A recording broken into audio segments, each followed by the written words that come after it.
Hi అండి. ఈరోజు potato kurma ఎలా చేసుకోవాలో చూసేద్దాం రండి. పొడవుగా కట్ చేసుకున్న ఉల్లిపాయలు, 2 పచ్చిమిర్చి, కొంచెం ఆయిల్ వేసుకొని ఎలా ఫ్రై చేసుకోవాలి చూడండి. టమాటా కూడా 2 బాగా కట్ చేసుకొని నేను దాంట్లో వేసుకున్నాను. టమాటా అనేది మంచి ఫ్లేవర్‌ని తీసుకొస్తుంది. టేస్ట్ కూడా బావుంటుంది కదా! గ్రేవీగా రావాలంటే కంపల్సరీ టమాటో మనకు ఉండాలి కర్రీలోన. ఆ 2 బాగా కలపాలండి. చూస్తున్నారు కదా నేను ఎలా చెప్తున్నానో అలానే చేయండి.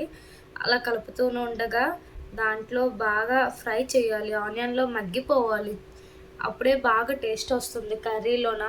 చూడండి ఇంకా ఏగలేదు. నేను అలా కలుపుతూనే ఏపుకుంటున్నాను. అలా ఏగుతుంటే చాలా టైం పడతది. 5 మినిట్స్ పడుతుంది.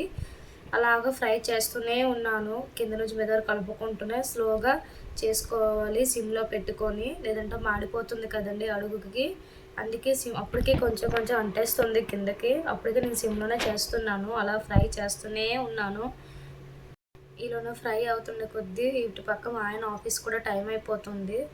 అల్లం వెల్లుల్లి పేస్ట్ కొంచెం వేసుకున్నాను. టేస్ట్ ఫ్లేవర్ బావుంటుందని. చూసారు కదా! ఒక 1 స్పూన్ సరిపోతుంది. చిటికెడు పసుపు కూడా వేసుకున్నా. అది ఏసాక బాగా కలుపుకున్నాను. 2 వైపులా కూడాను. టేస్ట్ తగ్గట్టు సాల్ట్ అనేది చాలా ఇంపార్టెంట్ కండి. అయోడిన్ మెయిన్ మనకి. 2 పచ్చిమిర్చి ఏసాను కాబట్టి చూసుకొని మీ టేస్ట్ తగ్గట్టు కారం పొడి కూడా వేసుకోండి. ఎక్కువ ఏసేయొద్దు. పచ్చిమిర్చి కూడా ఘాటు ఉంటుంది కదా! ఆ 2 మనకు సరిపోయినట్టు చూసుకోవాలి. కొంచెం గరం మసాలా కూడా వేసుకున్న స్మెల్ చాలా బావుంటుందని. టేస్ట్ కూడా బావుంటుంది కదండీ ఈ రోజుల్లో. జీలకర్ర పొడి ఒకటేసుకున్నా 1 స్పూను. ధనియాల పొడి కూడా 1 స్పూన్ వేసుకున్నాను. ఆ మసాలా దినుసులన్నీ ఏసాక బాగా కలుపుకున్నాను కింద నుంచి మీద వరకు. చూసారు కదా నేను ఎలా ఫ్రై చేసానో. కలర్ చూడండి ఎంత మారిందో. కొంచెం వాటర్ కూడా పోసుకున్నాను. పోసాక ఎందుకంటే మళ్ళీ జ్యూసీగా మనకు కావాలి కదండీ!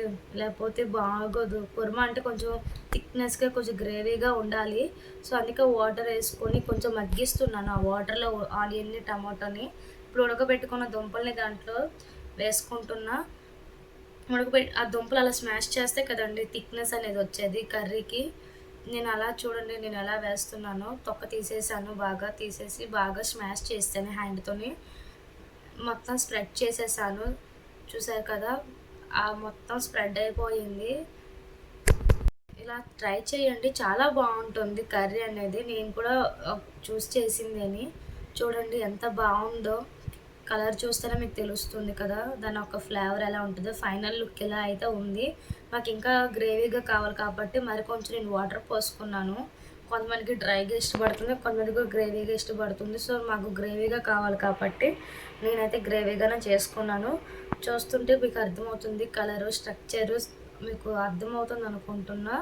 ఒక్కసారి ట్రై చేయండి ఇలాగా చాలా బావుంటుంది. నాకైతే ఇది చాలా ఇష్టమైన కర్రీ. చాలా సింపుల్‌గా, ఫాస్ట్‌గా అయిపోతుంది. బ్రేక్‌ఫాస్ట్‌లో గానీ, లంచ్‌లో గానీ బావుంటుంది. చపాతీ, పూరి దేనికైనా బావుంటుంది రైస్‌తో పాటు. లాస్ట్ ఫినిషింగ్ టచ్ కొత్తిమీర ఏసుకున్నానండి. కొత్తిమీర కూడా మంచి స్మెల్‌నిస్తుంది కదా! Bye bye.